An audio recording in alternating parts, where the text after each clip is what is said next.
Здравей! Готов ли си да разбереш как се появява една от най-вълшебните картини в небето? Да започваме! Днес ще разберем откъде се появява дъгата. Дъгата се появява в небето, когато има слънце, а ние гледаме в посока на дъжда под определен ъгъл.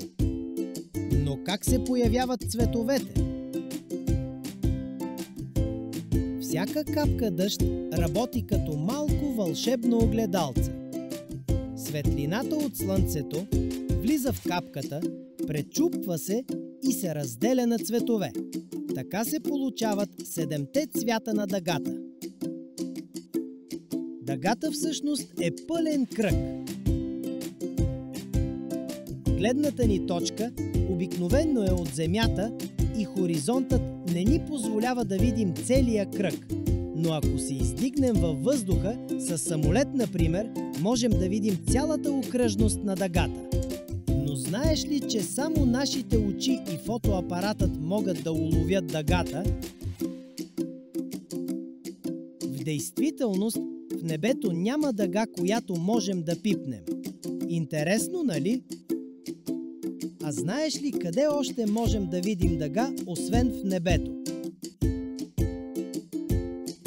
Около водопади и фонтани. А сега малко игра. Колко са цветовете на дъгата? А кои са те?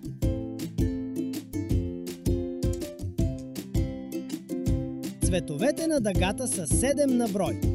Те са червено, оранжево, жълто, зелено, синьо, индигово и лилаво. Кой от тези предмети не е оцветен в един от цветовете на дъгата? Мечето е кафяво.